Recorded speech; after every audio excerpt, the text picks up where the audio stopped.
বসিয়ে দিলে গর্তের ভিতরে বসিয়ে দেওয়ার পরে বালুগুলো চাপা দেয়, ঝামেলা বোঝে না। আব্বাজান আমার সাথে হয়তো খেলা করে, আমার সাথে আনন্দ করে। ও যুবকেরা, শুধু তাই নয়, হুজুর আমার কি করলে, হুজুর আমার কি করলে। মেয়েটা যখন বুঝতে পারে আমার আর হায়াত নাই, আমি দুনিয়া জমিনে থাকতে পারবো না, মেয়েটা চিৎকার দিয়ে বলে, আব্বাজান আপনি আমাকে মারবেন না, আব্বাজান আপনি আমাকে মারবেন না, আমার কষ্ট হয়, আমার নিঃশ্বাস নিতে কষ্ট হয়, আব্বাজান আপনি মারবেন না। আপনার যদি আমি ঝামেলা, আমার জন্য যদি আপনার সম্মানহানি হয়ে যায়, আমি আপনাকে আব্বা বলে পরিচয় দেব না, আব্বা বলে আমি আপনাকে ডাকবো না। ও যুবকেরা, ও আমার মুরব্বী বামদানেরা, আমার দাদা পীরে বাগানে ভক্ত মুড়ি মুদাকিদি গনেরা,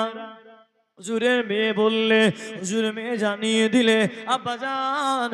আমি এমন একটা এলাকায় চলে যাব, এমন একটা জায়গায় চলে যাব, মক্কা ছেড়ে দেব, মদিনা ছেড়ে দেব, অন্য জায়গায় চলে যাব,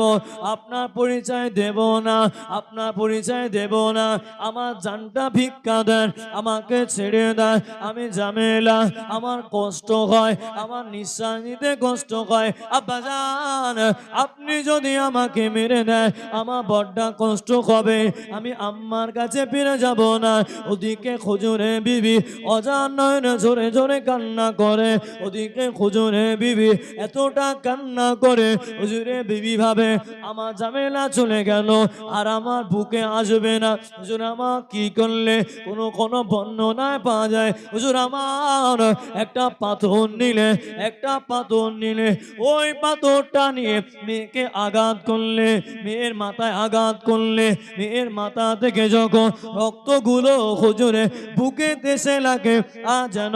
আব্বা বলে একটা জোরে চিল্লালো, আব্বা বলে একটা জোরে হাঁক মারলো। ও হুজুর আমার ওই সময় মেয়ের প্রতি মায়া হলো, কিন্তু মেয়ে তো আর